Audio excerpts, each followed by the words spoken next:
Hola, so today is the second day of the 5 days discussion on 7 points on mind training. And the motivation for listening to the teaching should be based on what we see in our daily life. If you look at people's life, in one way or the other, people have challenges, people have difficulties, people have problems. So that is how we need to pull through our life. So with this realization that wherever possible, although we are not perfect, but wherever possible, it is really important to try to be helpful to others and not to harm others. And that is what His Holiness says. He summarizes the Buddha's teaching by saying, if it is possible to help others, help them as much as you can. And if you cannot help, at least refrain from harming them. With the realization that all of us have one or the other problem. It's only a question of knowing and asking people, what is their problem, And so it's always important to remember that all these people are struggling, moving here and there, in search of peace and happiness and not finding enough. So with this realization, we should play our part to make a little bit contribution in making others' life happier and more peaceful. So that is basically the basis of these teachings. So these things should be implemented, not just discussed or talked about. That is very, very important, okay? So without getting too digressed, now of course we will, in this 5 days, 5 sessions, which means 5 hours only, we will try to go quickly through this mind life 7 points on mind training. But what is important is that you make it a point to study this text later on. Okay, now luckily, if you read this text, which is the commentary, which is called Lojong Nyime, that means mind training, which is like the rays of the sun, which is composed by Tsongkhapa's disciple. And this, I think, can be bought from Hirik Parkha, but it's very cheap. The publications from there are very cheap. Then also a translation and commentary of these 2 translations and commentaries of this text is available in English from the library. One commentary by His Holiness Dalai Lama, which I myself had the privilege of working on their book, and which the library has reproduced later on. Then there's also another book which contains the commentary of Geshe Lhakdor. So all these books are available there. Okay? So read those books.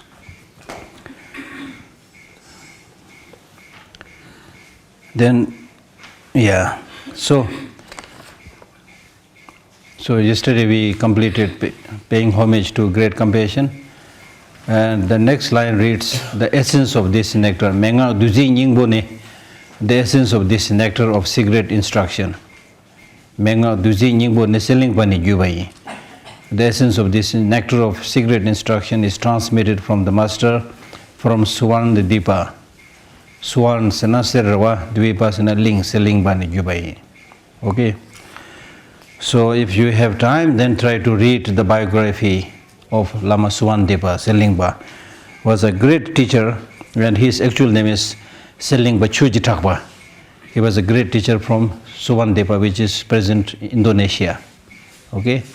And he was at that time a very, very famous teacher, especially in the practice of bodhicitta, and he was born as a prince of a king. And it is said that when he was born, the place was, people living there were not necessarily Buddhists, there were different diverse religious traditions that there.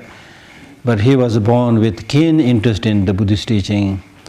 There are clear indications of that he is a great being who had intentionally taken birth to help suffering sentient beings. So therefore, he had a lot of followers, a lot of students, and having heard his great name and fame, Atisha decided that I must receive this teaching from Suwandepa. now traveling from India in those days, and which the old biography says that it took 13 months in the sea. Imagine the boat that they are using at that time. Many occasions when they nearly died because of the waves and the hurricanes and so forth. So it's a very, very moving and amazing story how much they have struggled. So if you thereby later on, if you read Adisha's own story, that he was one of the topmost scholar in Vikramshila monastery, and he was very famous at that time, and the Tibetan king, how much effort they made, especially Lama Yeshiva, who wanted to, because around those days in Tibet there were like different visiting Indian teachers who are not necessarily good, and it was the time after Langdharma had destroyed Buddhism there. So therefore many fake teachers were coming up, and also Indian teachers were coming there to get the Tibetan gold. And so they were spreading all kind of teachings, you see, wrong teachings. Okay? So therefore Lama Yeshiva, he felt that I must make it a point to invite him. And when he was making this effort and traveling around, he was caught by this Muslim king, Khalok Gyarbo, Muslim king, and he was imprisoned. Okay? And then his younger brother, Lama Yeshiva, he visited there, and then that king said, if you bring certain amount of gold, then I will release him. But when he brought gold, every time he said, no, more than this, more than this. Finally he collected gold almost the size of the body of a person. Still he said, no, you have to bring, still the head part is not complete. You need to bring gold, equal to the weight of a human being. And then his, brother, I think elder brother or something, I am not so sure, Lama Changju Yeshiva, he said, no, now I thought you are a pampered child, and you will not be able to undergo a lot of hardship. Now you worked so hard, you collected so much gold, clearly showing that you can do great things. So now even if I die here in the prison, I have no regret. So don't waste this gold, giving it to the Muslim king to release me, but instead use this gold to send people to India to invite, if possible, Atisha, if not possible, other teachers. It's a very moving story. Okay, very moving story. You should read that. And then, it's a long story. Then finally, when Atisha was, they tried, even before that, they said Naksulosawa, great translator. And even before that, another Tibetan translator, Gyatsundu Singhe, was there. And he made several requests to Atisha, could not invite. Then the Tibetan king sent this famous translator, Naksulosawa. Okay? And both of them tried to invite him. It was really difficult because all other Indian abbots and great teachers, they say, he is the most distinguished scholar here. So if you take him, it's a great, disservice to this institution, so you can't take them. Okay? And these Tibetan translators went to secretly one day found a special opportunity to meet Atisha quietly, And then they told all story how much the Tibetan kings made effort to bring correct Buddhism to Tibet, and then wept and cried, how the Tibetan king died in the prison and all the stories. Atisha was highly moved. And but he consulted few other personal deities, and Tara was one of his personal deity. So he consulted a number of deities, and then they all give the indication that it's good that you go to Tibet. Okay, so this is a long story. So, but he was not getting the permission from the institute. So then Atisha and the Tibetan translators, they said, we are going for a pilgrimage to Bodh Gaya and some other places. So they went further and further and further, and then gradually went to Tibet. So having reached Tibet, Lama Yeshiva requested him to give a teaching which is based on law of karma. karma and their result. We don't need a very profound, complicated teaching, but a teaching that could really change people's life, which is related to law of karma. So then Atisha was very pleased that such a wonderful request was made, which is a practical request. Then he composed this text called Lamp of the Path to Enlightenment, which later on became the basis of all the Lamrim texts that we see today. And then it is said that when this text was sent back to India, then the Indian teachers there, they said, "Oh, we are glad that you composed such a wonderful text. If you had remained in India, we are sure you will have not written such a text." So like that. So it's a very, very moving story. So from there we can see how much many of these Tibetan kings and great teachers like Atisha and Shantarakshita and Kamalashila, how much they have sacrificed, endured difficulties to preserve this Buddhist teaching and make it available in Tibet. Okay? So therefore, like we don't have to make that kind of effort. The texts are there, even the translations are there. And luckily, still we have really good teachers who can teach this, you see. So if we don't make a little bit of effort, then what is it? That is not good. We should make effort, really. That's why His Holiness is talking so much about preserving this precious Buddhist teaching. Because these precious Buddhist teachings, they are not so much about metaphysical things. It talks about things which is related to the law of nature, how you can live a good life, how you can be of benefit and service to others, how you can enjoy peace from life after life, you know. So these are like pragmatic, teachings which can be compared to the scientific ways of understanding things, Okay. So therefore we should feel lucky that we have access to such wonderful teachings. So that is the meaning of the essence of this nectar and the cigarette instruction. Okay, the essence of this nectar of cigarette instruction. Nectar, this teaching itself is compared to a nectar, because all the 84,000 classes of teaching that the Buddha gave, and the teachings that is contained in the three turnings of the wheel of the doctrine, if you try to summarize all of these teachings, then the purpose of all this teaching is to simply help the mistaken grasping mind which perceives an I which has inherent independent existence. As I briefly explained yesterday we spoke about two enemies. Which are they? Self-cherishing attitude and self-grasping, out of which I clearly said the most dangerous, is the ignorance. Ignorance means self-grasping. Ignorance means self-grasping. Self-grasping means seeing things as having inherent independent existence. So therefore this teaching is saying that all the 84,000 classes of teachings of the Buddha and the three turning of the wheel of the doctrine, all of these teachings are basically aimed to fight the self-grasping. You don't need to talk so much.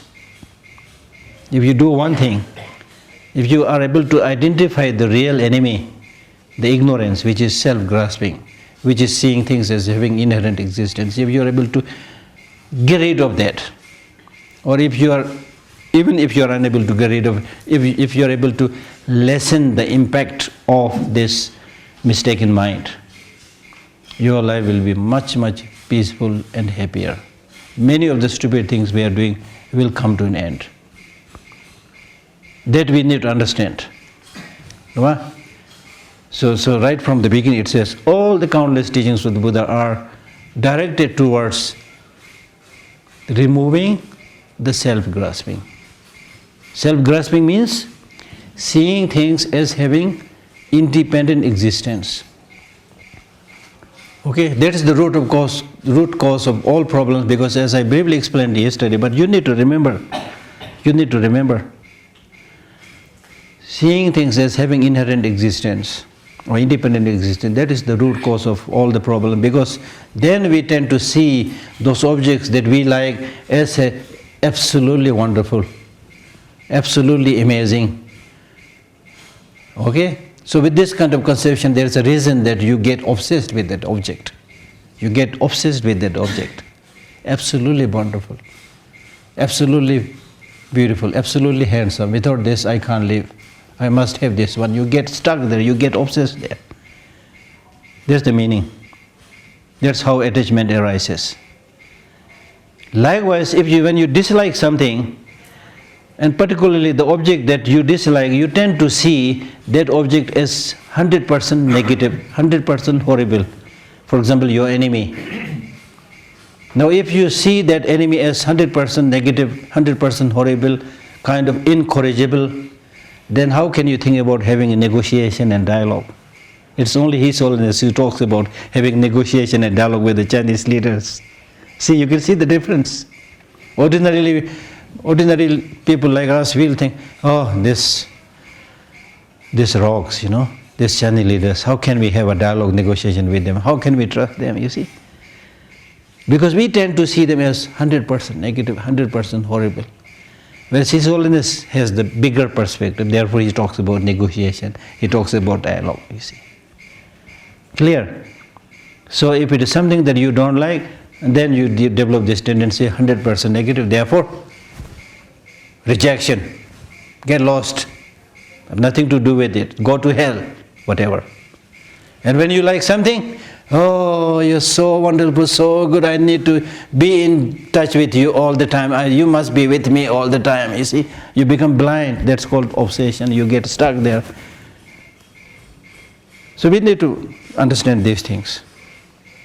That's why the text says, all the countless teachings of the Buddha, the aim of all these teachings is to eradicate this enemy, self-grasping. Because from self-grasping arises hatred. From it arises attachment and all other afflictive emotions. Now if you read, not only if you read, but please read His Holiness's book, Universe in a Single Atom, which is a comparative study of Buddhist philosophical views and also scientific views. There you will find some quotations from some leading scientists where they also, based on their, not because they have studied Buddhism, but based on their own truth, their own scientific study, they found that the separation, the conflict that we see in the world is because of seeing each other as having inherent, independent existence. They found it. Okay? But whereas the reality is everything is interconnected, interrelated, interdependent. And it is because of this interdependence, interrelation, we must be nice to others. Like this hand is dependent on this hand. Therefore, if this hand gets hurt, this hand has to go and help it, nurse it. Because they are connected.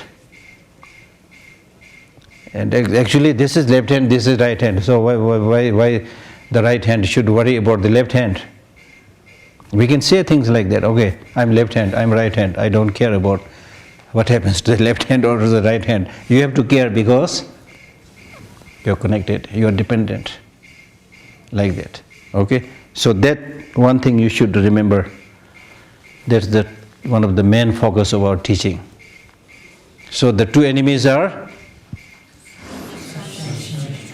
and self-grasping. These two are the source, especially the self-grasping. These two are the source of all the problems. Now there are two positive counter forces, antidotes against these two enemies. And what are they? Bodhicitta is antidote to what? Bodhicitta and wisdom, understanding, emptiness. These two are the antidotes, counter forces against these two enemies. So bodhicitta is a counter force against self-cherishing attitude. Wisdom, understanding, emptiness is the antidote to self-grasping. How? Because self-cherishing attitude is a mind which thinks about just oneself and completely ignore the well-being of others. So bodhicitta is an antidote to this, because bodhicitta is a mind which says, how nice if I become Buddha for the benefit of all sentient beings. So that's the antidote. And that ignorance, the self-grasping, is a mind which sees things as having independent existence. Whereas wisdom realizing emptiness is a mind which sees things as having dependent existence, interdependent existence. So that is the antidote. So the two most important qualities that is taught here in this text, and which must be cultivated by us, the two most important concepts here is these two: bodhicitta and wisdom understanding emptiness. So they will be called by the name conventional bodhicitta and ultimate bodhicitta. Conventional bodhicitta means bodhicitta. Ultimate bodhicitta means not bodhicitta, but ultimate bodhicitta refers to wisdom understanding emptiness. Clear? Clear? Because you need to get something. The two enemies, two counter forces. Two enemies are self-cherishing attitude, self-grasping. The two counter forces are bodhicitta, wisdom understanding emptiness. So that's the focus of this text. 7 points mind training. Okay? If you remember that, whether you study Lamrim or you study any mind training, these two will be always with the focus. Because one which really obstructs us making any spiritual progress is this self-cherishing attitude. Thinking just about oneself and forgetting about others. There's the disease, not only for higher Buddhist practices and the spiritual enlightenment, but also in our endeavor to have happiness and harmony in the world. What obstructs that endeavor to have happiness and harmony is this mind that thinks just about oneself. It's the one which stops progress in the society. It is the one which stops about well-being of other people, you see. So that's the enemy. And for you also it is not good, because it makes you narrow-minded. Just thinking about oneself, I. And it is scientifically found that those people who talk so much about I, me and mine, they are more prone to all kind of diseases, including heart attack. Scientifically it is proved. Amazing. And in Buddhism, this is one of the target, as I said. That this self-grasping, self-cherishing attitude is the target that must be shot, that must be eliminated. It's in the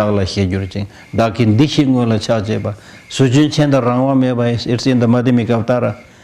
First you develop this obsession with me, I, then you get obsession with mine, I, me and mine, you see. And because of this obsession with I, me and mine, you get entrapped in the cycle of existence, just like rings of buckets are entrapped in a well,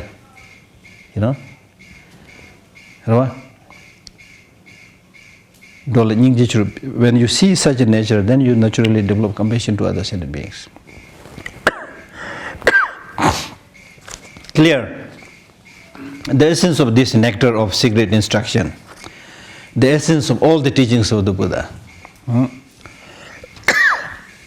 is to fight this self-grasping. Clear?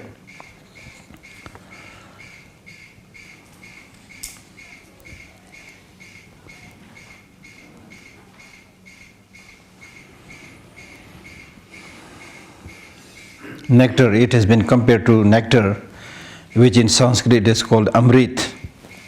Amrit, which means state where there is no death. Immortality. Amrit. If you take that kind of nectar, you will reach a state of no death. If you consult the experienced doctor who knows how to prepare such a nectar, then if you take that nectar, you will not die. Similarly,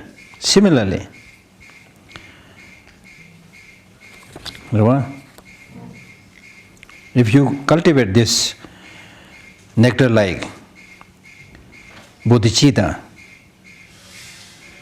then all the shortcomings, problems, difficulties in the samsara, like suffering of birth, suffering of aging, suffering of sickness, suffering of death, you will be able to free yourself from all this.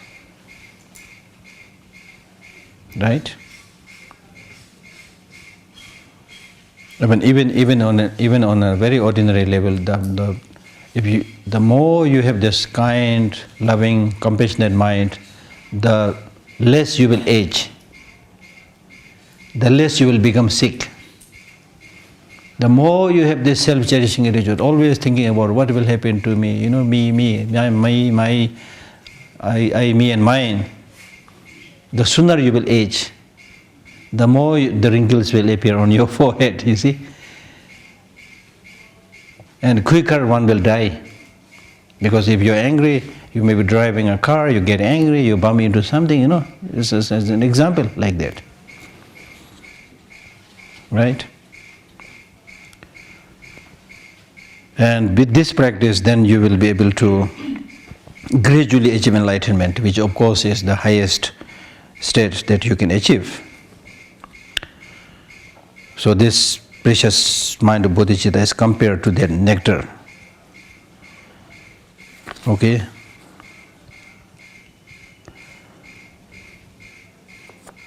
And then, as I briefly explained earlier, so this lineage of practice of bodhicitta came from the great teacher Swandipa, Lama Selingpa, who passed the complete teaching to Atisha Dibamkar Shirijan, and who passed it to one of his great teacher, a lay person, Domtum Jalvenjung Domdemba.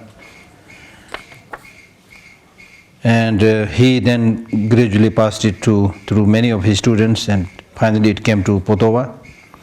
And it was this Potova who spread this practice of studying the 6 famous Kadamba texts.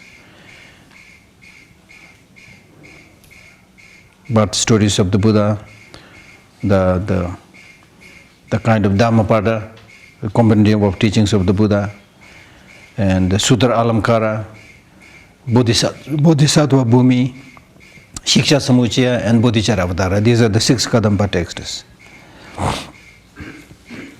And he in turn also had many great teachers, and one of the top one was Sharava, who possessed all the pith instructions and practices, and who in turn had many students, out of which it was Chekawa Ishidorje, who had written this 7-point mind training, whose main responsibility was to transmit this special teaching on bodhicitta, Chekawa.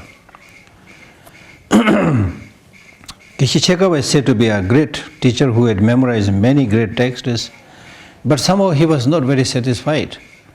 And he always thought that there must be a special text by which I will get a clear sense how can I achieve enlightenment. So once he received this teaching of 8 verses of mind training by Langri Thangpa, another great teacher of mind training, and he developed a lot of faith there. And when he reached Lhasa, he wanted to find out the sources of these mind training teachings. So while he was searching, some of the teachers or friends, they suggested that the teacher from whom you should receive such a teaching should be like a sun or a moon, which you can carry on your shoulder and display to others. This is my teacher, you see. Must be a good teacher. And then they also told him that the one teacher that we know which you can really display and show off is Sharava and Chayulva. You should go to one of them. And so that's how he went to Sharava. And when he went to see Sharava, at that time Sharava was giving some teachings on Sarvaka, texts.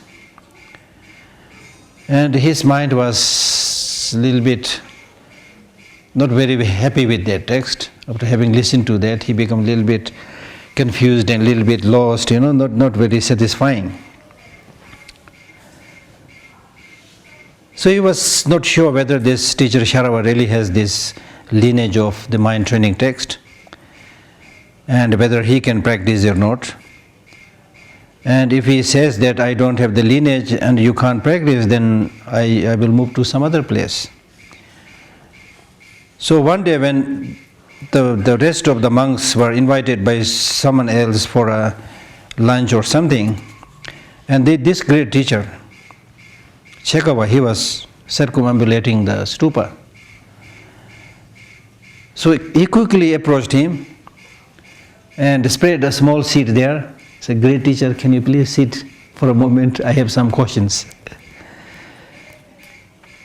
And then he said, "What questions do you have? I have explained everything when I was teaching."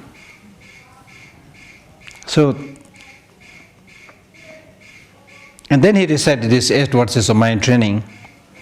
And he said, "I have also seen such kind of, teaching lineage. And sometimes when your mind becomes unruly and wild, and you get difficulties not getting an accommodation or small things like that, or when you are affronted by, despised and looked down by somebody, then when you recite this 8 verses of mind training, it is beneficial. So that much I can say. But I'm not sure whether this is something that I should be practicing or not. So this is one of my questions." And then Chekawa said,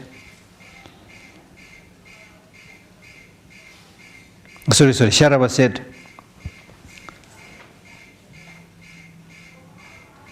and his question was whether this practice of mind training, like 8 verses of mind training, becomes a cause to become Buddha or not. So this great Chekawa, he was counting his mantra on a big rosary, and while doing so he said, "I don't know, it's up to you whether you can practice or not. If you can practice it, there's no question about achieving enlightenment. You will definitely, by such practice, achieve enlightenment. And if you don't follow such a path, you will never get enlightened." So when he heard this, then he felt that the way he is saying shows that this teacher really has personal experience. But he wanted to confirm that. He said, "Yeah, what you said really makes sense, but it should be authoritative. So therefore, on what sources of preceding great teachers you can find the source of this teaching?" And then this was answered by Chekawa by saying that who is there who does not see Nagarjuna as a valid teacher? And if you read his precious garland, then it's all there. "May all the sufferings and problems ripen on me. May I be able to give all my peace and happiness to others." That is the mind training. That is the source. And then he was highly moved and said, "I am somebody who is very interested in this teaching, so please be compassionate and give me this teaching." And then Chekawa said, "Okay, in that case you need to spend some time with me. If you spend some time here, then gradually I can help you, I can teach you this." But then he again asked a question, "But if this is such an important teaching, then how come that when you were teaching you did not even made a hint on this, in the importance of this teaching?" Then Geshe Lhakdor replied, "It doesn't really matter whether the teaching is profound or not, but who is going to practice these things today? So therefore I did not speak about it." See. So anyway, so this ended. This made Chekawa to spend 14 years at the feet of this great teacher Chekawa, and underwent a lot of hardships.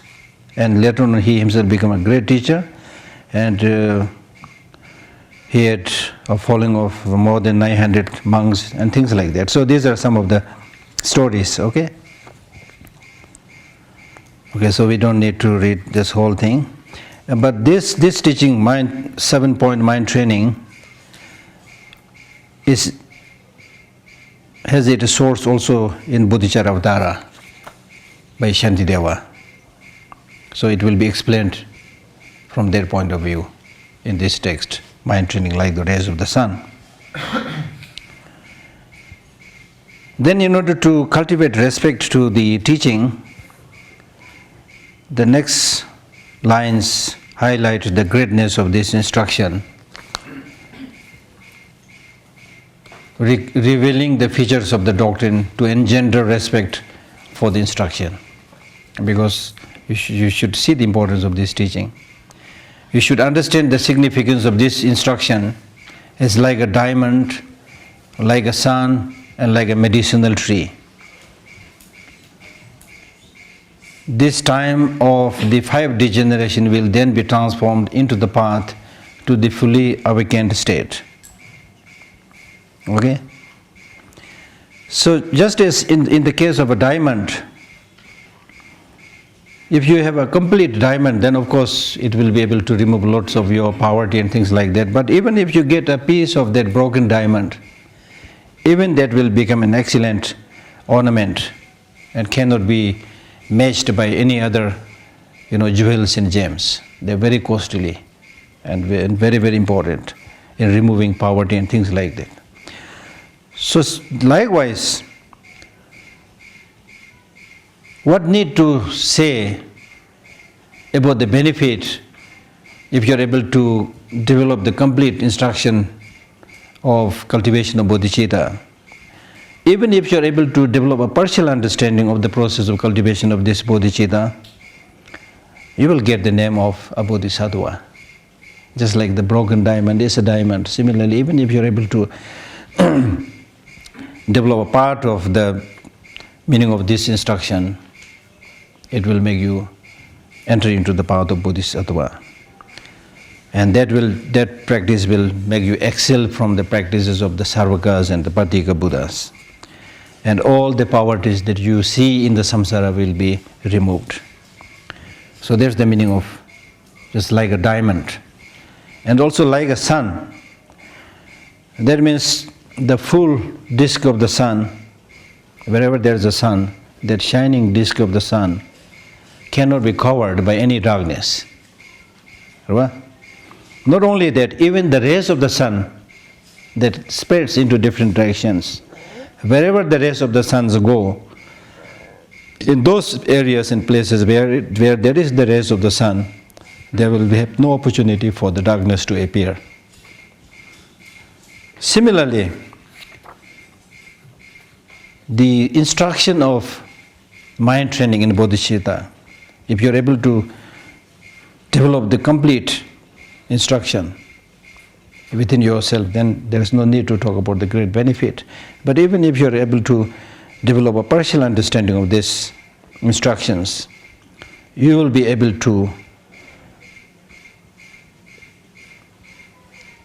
dispel the darkness of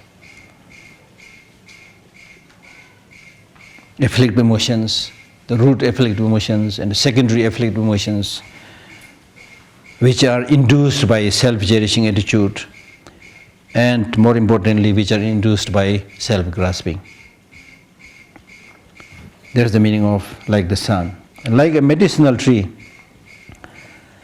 if you have a complete, fully grown medicinal tree, then it has the capacity to dispel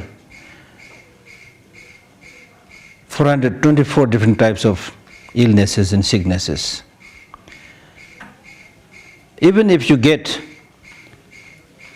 a part of the root of that tree, medicinal tree, or a fruit of that tree, or a branch of that tree, or a flower of that tree, even those parts of the tree, medicinal tree, will have the capacity to eliminate many of your physical illnesses.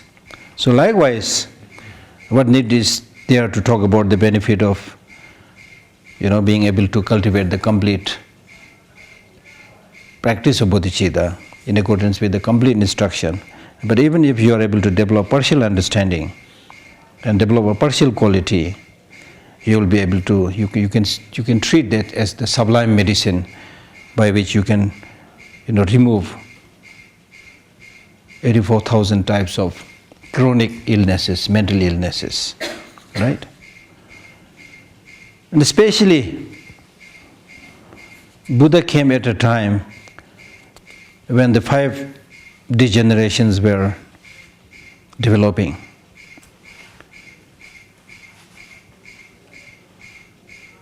And especially today, we are living at the worst period of the time, even that of the 5 degenerations. Which means in the case was the sentient beings are called degeneration sentient beings, degenerated sentient beings, because what we primarily think about is afflictive emotions, how to develop attachment, how to develop negative computation, how to develop anger, how to develop jealousy. That is our main preoccupation, focus. And what we do is negative actions, destructive accumulation of destructive deeds, and one focuses only about one's own well-being. And whenever you see somebody prospering, you feel jealous. And whenever you see somebody experiencing misfortune, you rejoice. Okay?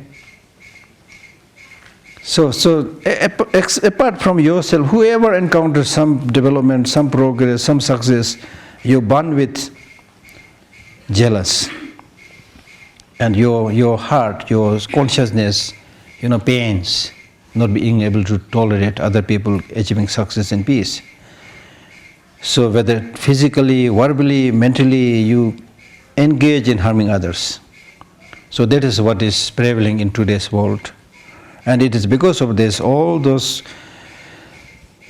beings who are supportive of positive spiritual practices, they also distance themselves from this, negative sentient beings. They go to other realms. Whereas the negative forces, non-human beings and other negative forces, their power grows, their force grows. And because of that, we see all kind of inauspiciousness in this world. And especially those who make an effort to enter into the Dharma practice, who engage in Dharma practice, they encounter a lot of obstacles and obstructions because there's no support, because the environment is not fruitful and conducive to such practices. So during such a situation, if you don't make effort in developing this bodhicitta, then it is not easy for you to achieve success. If you don't enter into this practice of reducing the self-cherishing attitude, the enemy, and fight with the self-grasping, then you will not be able to achieve much success. So therefore, having entered into such a practice, it is important not only that you achieve success in developing positive qualities, but even on those occasions when you encounter misfortune, calamities, difficulties, you should know how to transform those adverse circumstances and situations into positive ways of life, positive practices. If you are able to do that, then nothing can obstruct you, nothing can hamper you.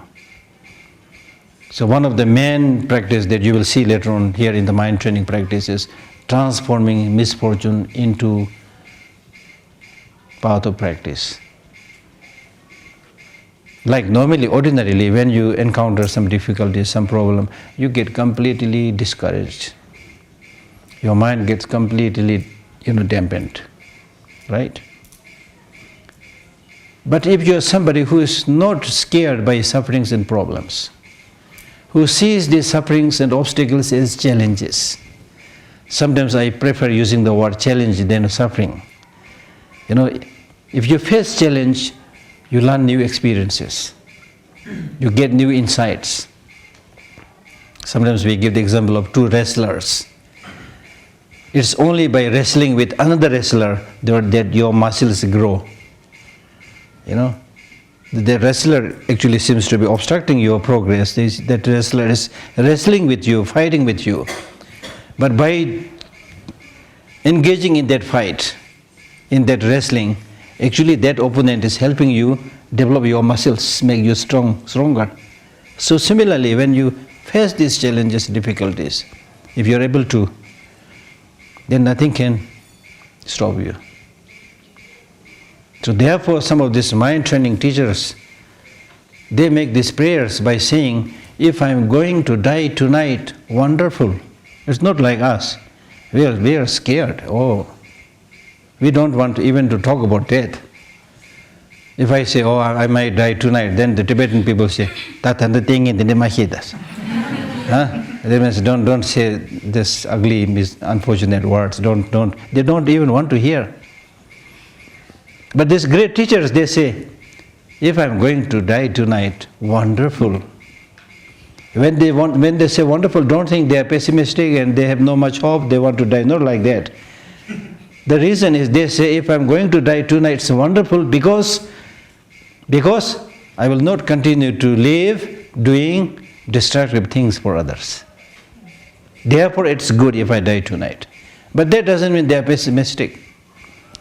And this prayer is followed by another prayer by saying, if I'm not going to die tonight, but going to live a long, long, healthy life, wonderful, because I live a long, healthy life and continue to help others. You see? So look at that. So it's really not so much about question of how long you are going to live, but it's talking about the quality of your life. Therefore, many of these texts, they say, like in the case of the Buddha, they say, the breathing of the Buddha, even the breathing of the Buddha is for others. You breathe and live for others, not for yourself. Okay? So if you live for 1 day, 1 month, 1 year, many years, if you're committed to that big project of helping others, then your life is meaningful. Contrarily, if you live a long life harming others, creating misery upon others, creating suffering upon others, then we have a saying in Tibetan, that means may the sinners have short life. It's not good, really. Okay? So if you enter into such a practice of developing bodhicitta and wisdom, understanding emptiness, and especially this special mind training practice, then you will be able to transform these misfortunes into the path, and whatever comes your way, they will all become a facilitating factor for your spiritual practice. So therefore, in this way, if you're able to see the obstructive factors as facilitating factors, if you're able to transform the obstructing factors as facilitating factors, then you will be called a wise person, a great person, a skillful person. And then nothing can stop you in your spiritual progress. If you don't have that perspective, don't have that insight, then that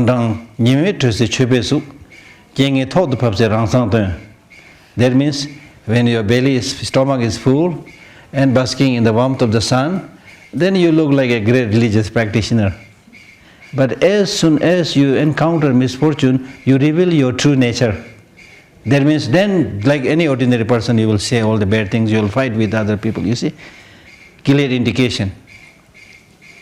But if you are somebody who is able to do this practice in all situations, then nothing can stop you.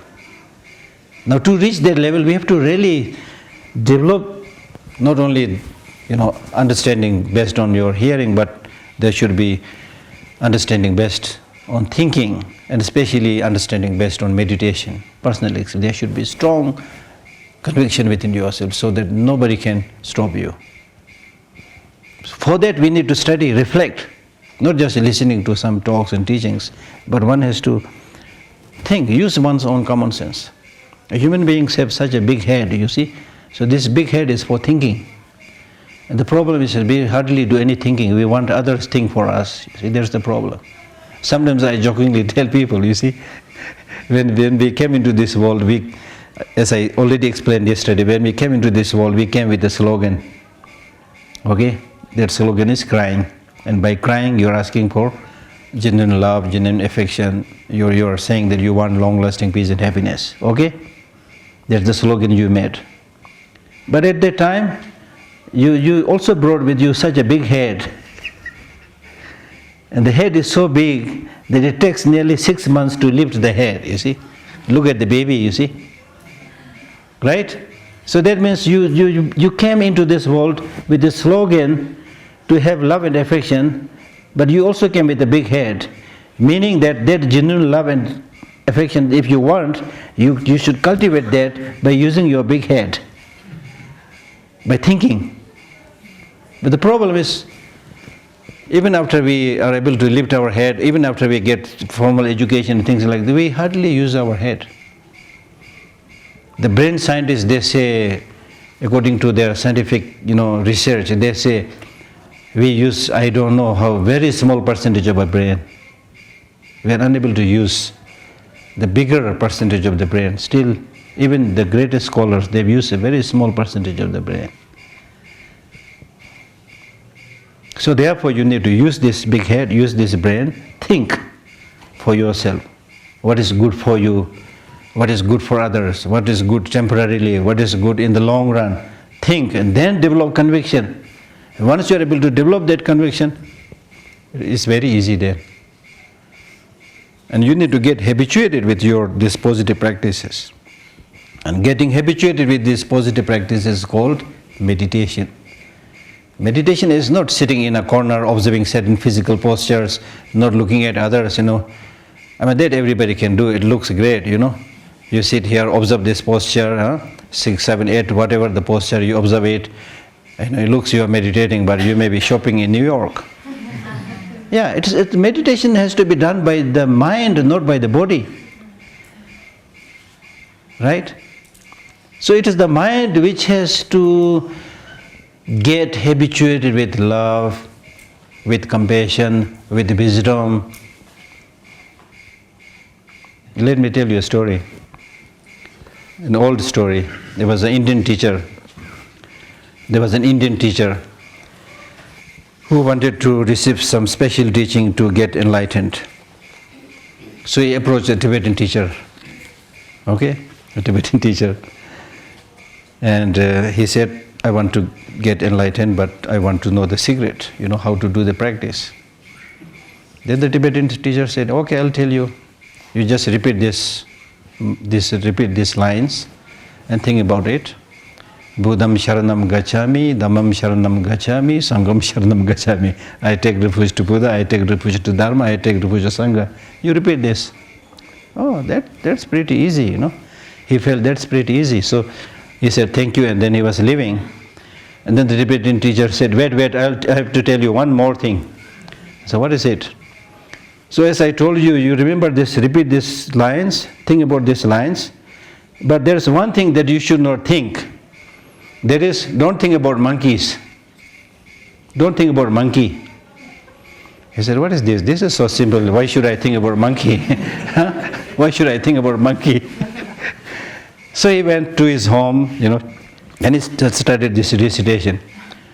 Monkey was the only thing that was coming in his mind.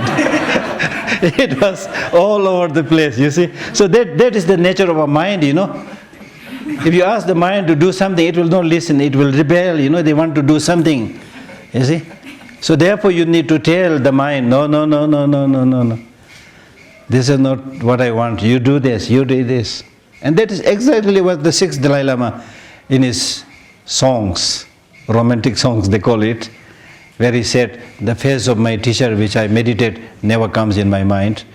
The face of my girlfriend which I don't meditate always come in my mind. You see, absolutely true. That clearly shows in what area you are habituated. You see. So the mind has this tendency of, wanting to do only those things in which you are familiar. It doesn't want to do those things which are not familiar, or the rest of the people are not doing. You feel lonely. Why should I do this? Others are not doing. Kind of attitude. So therefore, it is important to develop personal conviction, and whether others are doing or not doing, that is not your business. You should make it a point to get habituated. Get habituated. That's called meditation. Yangdan Yangdo Sembatan, Jeldang Yado Gombe Lam, Yangdan Yangdo Semba, repeatedly thinking about those positive topics, positive subjects, and make it a part of your life. That's why in Buddhism we have this threefold process of study: hearing, thinking, meditation. Most of us don't even hear. Look at this now. Forget about the other steps, levels. Don't even think, don't even hear, don't even go to listen to teachings. People think it's better that I watch a cricket or a movie or things like that. We don't even go to hear teaching. And there are some who come to hear the teaching, they never do their homework, never do any personal reflection, thinking. So therefore you never realize the importance of the teaching. So it's important to hear. Then after you have heard the teaching, then you buy this text and you think about the meaning again and again, so that you don't forget it. And through thinking, when you are able to develop the conviction, then you need to meditate, which means make that subject as a part of your life. It's not enough just study about compassion. What is compassion? It's a mind wishing other sentient beings without suffering. How many types of compassion there are? 3 types of compassions are there. Which are they? 1, 2, 3. You keep on learning all this. Then somebody asks you the question, okay, this looks beautiful. Do you have the compassion? No, sir, I don't have any. Chukzi Chukne Dangwatar. This is called Chukzi Chukne Dangwatar. There was a guy who used to count hundreds of sheep every day. Okay? And then one of his friends one day said that you seem to be a very rich person. You have all these sheep that you count every day. And he said, no, I'm just a servant. I don't have even one sheep. I'm servant. So I look after them, I count them, I don't have even one sheep. So we will become like that person. We count all this. Chamba, Ningje, Changju, Se, you count this. Do you have? No, sir. You see, that doesn't help, that doesn't help. So, I mean, it's not easy to have them, but small things you can do. One thing that I can safely and confidently tell you is, again, interestingly, many people don't start from the beginning, small things, they want to achieve something big overnight. That is impossible, because the so-called big things come from small things. Small things we can do. It's taking by one step that you come closer to your destination. Moving one step further, you come closer to the destination. So like that, just giving something to somebody who is hungry, just extending a helping hand, you see, just talking nicely to somebody who is not very happy. Small things like that. You start doing those things. Or just presenting, just giving a flower to somebody, make that person happy, or just smiling, So many things you can do to make other people happy. And if you start doing these things, then gradually it will become a part of your life. And without any difficulty, you will do it. So in this text called Bodhicharyavatara, Shantideva says that it's all question of training the mind. If your mind gets trained, then even if you have to sacrifice your body for others, and somebody comes to, chop your hand or things like that, it will be like us letting somebody chop vegetable. Because right now we are not able to do that because we have so much grasping. My body, my body, this obsession. Whereas with the cabbage, or any kind of vegetable, you let other people chop it because you don't have this obsession. This is my, body. You'll feel a little bit disturbed because if you say this is my cabbage, again you get a little bit difficulty, you see. My cabbage. Right? But if you get, it really seems like it is possible. One clear example that I can give is a mother who may not be very well versed in Buddhist teaching or anything like that, but because she has so much love for her child, that if the child, let us say, falls into a pit of fire, the mother, without a second question, without hesitation, she will jump to save that child. So that shows our capacity to do things if we have their love. If we don't have this strong self-grasping and self-cherishing attitude, it's possible. It's possible. All right? So what we need is continuous training. First of all, you see the benefit, then after that, continuous practice, continuous practice. There is nothing that doesn't become easy if you start doing it. There's nothing. Okay?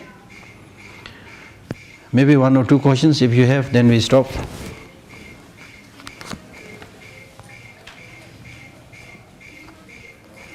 Any questions?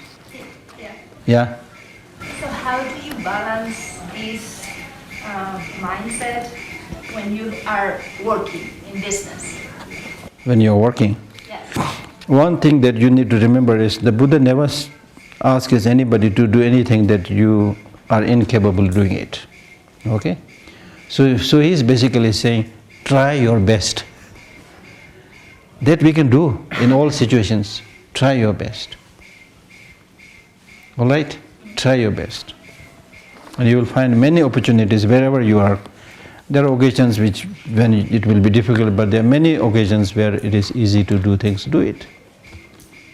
All right? Yeah?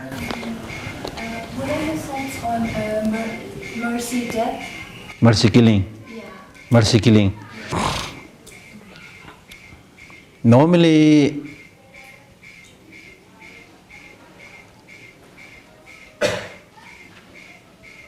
it depends on the situation actually. Okay?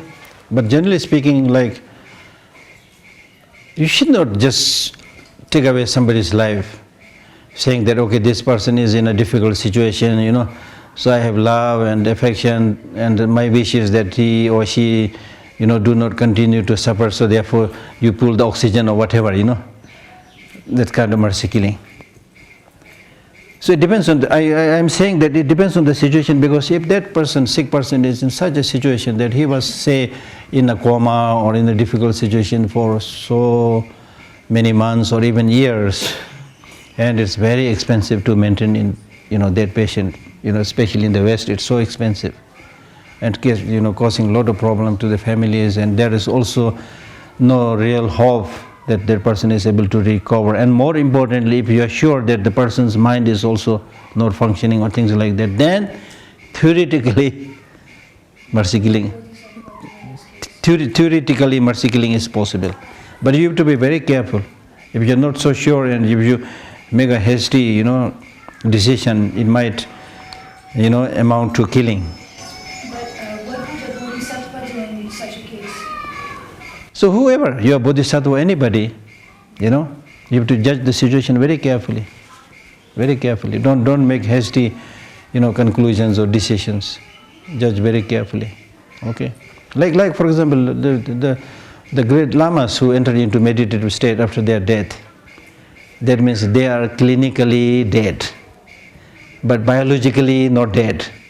So that's why we make it very sure that that person's, the lama's spirit is gone or still he is meditating. You have to really see, watching his breath or whatever, Then when it's sure, the indication is that person is dead, is that the blood and the sputum, they come from the nose. Then it's an indication that the mind is spirited. Then you can dispose of that body. But so like that, you have to be very careful, judge the situation properly. Yeah. Any other questions? Everything resolved? Okay, thank you. Good night.